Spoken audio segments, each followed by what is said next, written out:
네. 한번 연결을 시켜갖고 말씀을 좀 들어보도록 하겠습니다. 박범계 의원님? 네, 선배님 안녕하세요. 반갑습니다. 예, 오늘 또 교도소를 찾아와서 뿜으셨어요? 아유, 품을 수가 없는 일이죠. 예. 천안교도소 갔다가 거기서 악수만 나누고 이제 청주에 있는 외국인 보호소로 따라가서요. 예. 거기서 1시간가량 특별 면담을 가졌습니다. 예. 오늘 왜 가셨습니까? 정봉주 선배님 때문에 갔습니다. 아유, 진짜 잘 이해가 안 되는데. 진짜 오늘 김경준 씨를 면담하고 나와서 여러 기자분들 앞에서 소위 이제 백풀이라는 걸 하면서 예. 마지막 제 말씀이 정봉주 전 의원께서 이 건으로 실형을 선고받고 만기 출소 안 했냐. 예.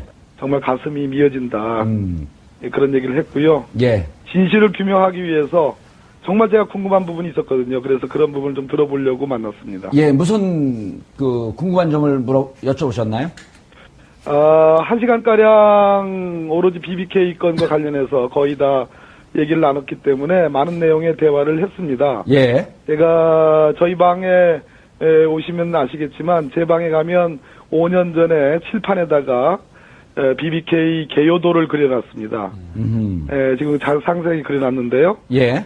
나름대로 준비도 하고 파헤쳐보려고 노력을 했는데 제가 갖고 있는 의문점 한 5가지 정도에 대해서 김경준 씨에게 물었고 김경준 씨는 거기에 대해서 속 시원하게 말씀을 했습니다. 다만 이 사건은 아시다시피 2번에 걸쳐서 검찰과 특검 조사가 있었고 무혐의를 이명박 전 대통령에 대해서 했기 때문에 제가 김경준 씨와 약속하기를 소송 기록 일체를 제가 공유하고 예. 그 기록을 다 검토한 뒤에 결론을 내린 다음에 이 부분에 대해서 구체적인 내용을 밝히자 이렇게 되어 있는 상황입니다. 그런데 김경준 씨가 그중에 하나만 좀 미리 말씀을 주시면 김경준 네네. 씨가 BBK와 관련해서 이명박 전 대통령의 것이다라고 하는 것을 입증할 만한 증거를 갖고 있다. 이런 내용의 얘기가 좀 나왔었나요? 본인이 형사 책임이 있다고 한다면 이명박 전 대통령에게 당연히 책임이 있는 것이고 책임을 인정할 수 있는 근거들이 있고 예. 저는 그것을 유죄를 인정할 수 있는 근거들로 저는 해석을 했고요. 예. 또 결정적인 근거도 하나 갖고 있다. 그것은 다스의 투자금과 그것이 190억 원입니다. 190억 원이죠. 그중에 140억 원이 돌려지는데요. 예. 그 140억 원의 투자금 반환과 관련해서 결정적인 근거를 갖고 있고 그건 서류이고 이명박 전 대통령도 관련 있는 내용이다. 이런 얘기입니다. 상당히 충격적인 내용이고 뭔가 좀 밝혀질 것 같은 그런 조짐이 보이는데요. 그런데 원래 형법상에 강제 출국을 할 수 있는 조항이 있지만 만기 출소하고 나온 특히 이제 10년 가까이 형을 살았는데요. 강제 출소시키는 것은 조금 이례적이지 않나요? 일단 저는 어제 제가 트위터에는 강제 출국, 강제 추방을 하면 안 된다라는 글을 올렸는데요. 오늘 가서 만나보니까, 일단 그 강제 추방은 아니고 정확한 표현은 강제 퇴거 명령입니다. 법무부 장관이 하는 것이고요. 강제 퇴거. 예, 강제 퇴거. 예. 출입국관리법 46조에 근거하는 것이고요. 예. 외국인으로서 실형을 확정받아서 출소한 사람은 대상이 되는 거니까 그것은 여지가 없겠습니다. 그건 맞는 것 같고요. 예. 두 번째는 김경준 씨는 1초가 그립다라는 표현을 할 정도로 가족, 부인과 딸에 대한 그리고 누나에 대한 절절한 그리움을 호소했습니다. 그래서 오늘이라도 당장 나가고 싶으면 갈 수 있으면 가고 싶다라고 얘기를 했고요. 예. 세 번째는 자유인의 몸으로 한국에서 불러줄 수 있다면 불러오겠다. 그러한 조치를 정권 교체를 통해서 다음 정부가 법적 조치를 취해줬으면 좋겠다. 이런 말을 했습니다. 예, 그러니까 김경주 씨 본인도 미국으로 돌아가고 싶은 의지가 강한 거네요. 예, 그렇습니다. 예, 앞으로 박범계 의원님. 네. 그럼 일단 김경준 씨는 이제 내일 미국으로 돌아가고 아마도요. 이후에 이 문제의 진상을 밝히기 위해서 네. 당분간은 이제 한국에 돌아올 수 없는 형편일 터인데 예. 박 의원님과 연락을 하면서 진상 규명을 좀 함께 밝히자 이런 합의는 좀 있었나요? 맞습니다. 예.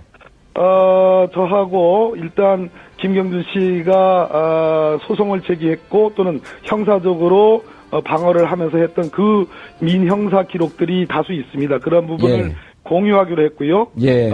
그리고 김경준 씨와 김경준 씨의 어머니 등과 수시로 연락을 해서 전체적인 법률적 검토를 한 뒤에 이 진상규명의 절차를 어떻게 밟아갈 것인지를 강구하기로 그렇게 약속을 했고, 김경준 씨는 돌아가면 본인이 선택하는 언론과 인터뷰를 할 계획을 갖고 있다고도 얘기를 했고, 진상규명에 대한 의지를 분명하게 밝혔습니다. 예, 박 의원님, 세월이 좀 지났지만, 김경준 씨 네네. 구속됐을 때, 김경준 씨 어머니께서 언론과 인터뷰를 하면서, 우리 아들이 죄가 있으면 MB는 왜 죄가 없냐 하면서 우는 대목이 좀 기억이 나는데요. 네, 생생합니다. 예, 지금 뭐 어머니 건강은 좀 어떠신가요? 어머니와 관련해서는 이 얘기가 가장 중요했습니다.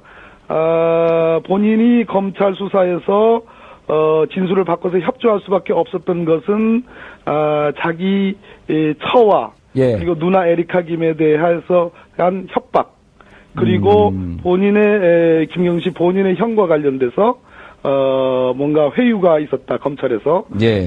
그 두 가지를 얘기하면서 특히 어머니가 누나를 어떻게 할래?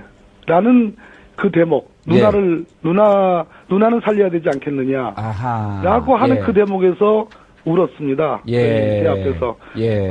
정말 그 대목은 진실이 아니고서는 그것은 전혀 뭐 다르게 생각할 수가 없는 그런 장면이었습니다. 예, 그때 당시에 누나도 기소할 것 같이 검찰이 입장을 표명했다. 결국은 기소를 하지 않았었죠. 그렇습니다. 그 예. 부분을 회유라고 표현을 했고 협박이라고 표현을 했습니다. 알겠습니다. 박범계 의원님 시간 내주셔서 감사하고요. 앞으로 진실을 밝히는데 중간에서 역할을 좀 해주시길 바라겠습니다. 네, 감사합니다. 예, 감사합니다. 꽤 짧은 시간인데 최진봉 교수님. 예. 많은 얘기가 나왔네요. 그러니까요. 이 190억 얘기는 우리 시청자분들이 조금 혼동할 수 있는데 그 BBK에 투자하는 돈. 예. 아까 이제 고재열 기자님도 얘기했지만 다스라고 하는 회사에서 190억이 투자가 됐단 말이에요. 그렇죠. 예. 요걸 조금 설명 좀 해주시죠. 예. 투자가 됐는데 예, 그 돈이 어떻게 나온 돈이고. 예.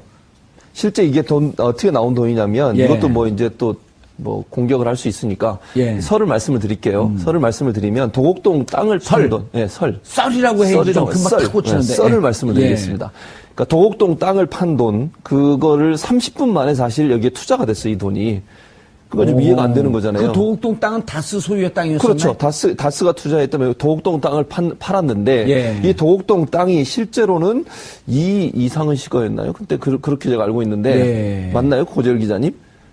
제가 알기로는 그렇게 알고 있는데 그 틀릴 수도 있습니다. BBK 전문가께서 예. 알고 계실지 모르겠지만 어쨌든 그래서 일단 의혹이니까. 의혹이니까요. 예. 그러니까 MB가 이명박 전 대통령과 관련돼 있는 땅을 판 돈으로 30분 만에 BBK에 투자가 된 거죠, 이 예. 돈이. 형 이상은과 예. 처남. 예, 예.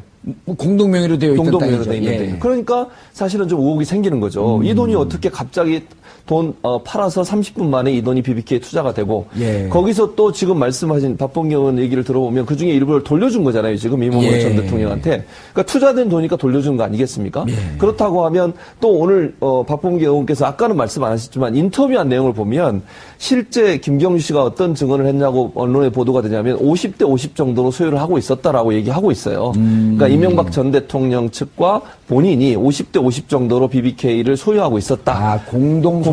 있었다. 이렇게 예. 증언한 내용이 있습니다. 그래서 그건 이제 언론 보도에 나와 있는 내용이니까요. 예. 그 내용을 본다고 하면 김경준 씨 입장에서는 지금 아까 박병기 의원도 만나고 나서 얘기한 내용을 보면 여러 가지 증거를 갖고 있다고 지금 얘기하고 있지 않습니까? 그렇죠. 예. 근데 사실은 특검이나 검찰, 당시의 특검이나 검찰 수사에서는 예. 새로운 권력이잖아요. 이명박 전 대통령이 취임을 바로 앞둔 상태에서 조사가 이루어졌기 때문에 제대로 조사가 안 이루어졌을 가능성이 있고 예. 그렇다고 하면 이런 여러 가지 정황들이나 김경주 씨가 제시하는 여러 가지 증거들이 증거로 채택되지 않았을 가능성도 충분히 우리는 고려해 볼 수 있는 거죠.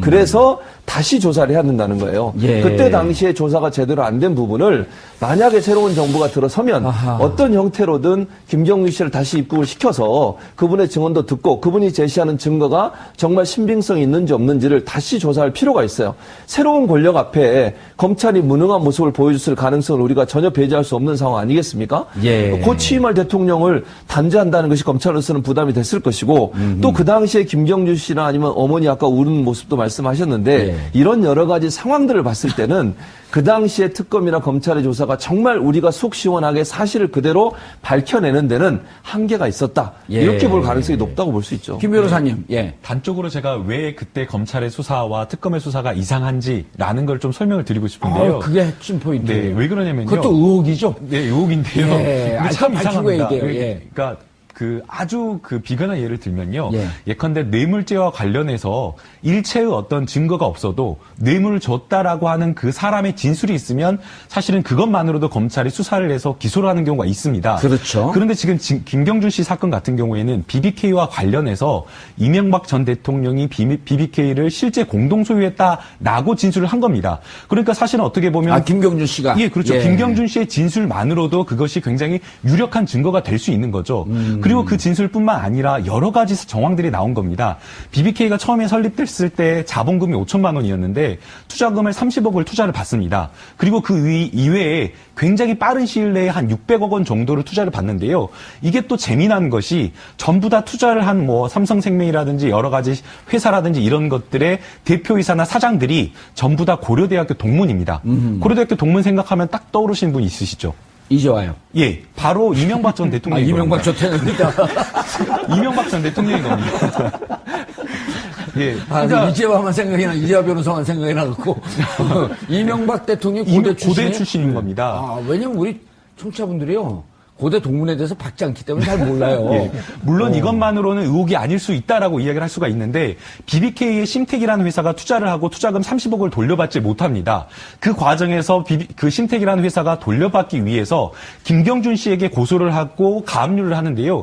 이때 단순하게 김경준 씨에게만 고소를 한 것이 아니라 바로 당시에 이명박 전 대통령에게도 함께 고소를 하고 가압류 결정도 이명박 전 대통령의 재산에도 가압류가 된 겁니다. 예. 근데 우리가 가압류를 할 때 그냥 가압류가 되는 것이 아니고요. 변호사가 가압류를 받을 때 다 사안을 파악을 합니다. 그러면 이것은 이 사람한테 가압류를 해도 되겠다라고 하면서 가압류 신청서를 넣게 되는 거고요. 또 역시 법원도 마찬가지로 법원에서도 이것도 이유가 된다라고 판단을 한 겁니다. 예. 그러니까 1차적으로 이미 심택에서 어떤 사실관계를 가져왔을 때 심택을 대리한 변호사가 한 번 판단을 한 거고 그다음에 그 판단 한 번을 더 거쳐서 법원에서도 이것은 이유가 된다라고 판단을 한 것이죠. 그러니까 심택이 BBK라고 하는 회사에 30억을 투자를 하는데 아니죠. 투자를 했는데 투자금을 30억 원을 돌려받지 못한 겁니다. 그러니까 일부만 돌려받고. 심택이 BBK에다 투자를 했는데 BBK가 보니까 사업이 잘 안 되고 좀 이상한 것 같아.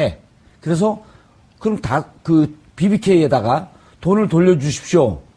그러면은 BBK에다가 돌려달라고 가압류를 요청하면서 가압류를 해야 되는데 BBK뿐만 아니라 이명박 전 대통령에게도 돌려달라고 가압류 요청을 하는 거예요. 맞습니다. 누가 봐도 이상한 거란 이상한 말이에요. 거죠. 전혀 관계가 없다고 했는데. 네. 근데 거기서 이제 하나 빠진 게 있어요. 이명박 전 대통령한테 재산에 가압류를 하는데 법원에서 처음엔 안 받아줘요. 그러면서 뭐라 하냐면 그 심택 변호사한테 BBK와 이명박이 관련 있음을 소명하라. 그럼 두 번째 받아줘요. 소명이 된 거예요. 그렇죠. 예. 그럼 법원에서는 BBK와 이명박이 관련이 있다고 본 거죠. 맞습니다. 예. 그다음에 이제 그게 더 전부가 아니라요. 그다음에 이제 BBK와 LEK 뱅크라고 하는 이 회사. 이제 또 복잡해지기 시작해요. 그러니까 예. LEK 뱅크가 결국에는 주가 조작을 한 주요한 그 회사입니다. 그렇죠, 그러니까 그렇죠. LEK 예. 뱅크가 결국에는 주가 조작을 한 그 회사인데요. 이 LEK 뱅크는 김경준 씨와 이명박 대통령이 공동 지분 30억 원씩을 약 30억 원 가량을 투자해서 출연을 해서 투자한 회사입니다. 예. 그런데 이 BBK와 LEK 뱅크스라는 이 회사가 BBK와 같은 건물, 같은 사무실을 쓴 겁니다. 그것만으로도 또 이상한 거죠. 예. 그 다음에 이제 이 LEK 뱅크스라는 그 회사에서 이명박 전 대통령의 당시에 이제 회장을 할 때에 비서를 했던 사람이 이명박 전 대통령의 그 국회의원 할 때의 후보자 시절에 굉장히 측근이었던 비서가 거기에 또 비서로 들어가는데요. 이분이 이제 검찰 조서에서 이렇게 이야기를 합니다. 본인이 이제 이야기를 한 예. 건데요. 어떤 업무를 했냐라고 하니까 LK 뱅크스의 업무를 했다라고 이야기를 하면서 또 동시에 뭐라고 하냐면요.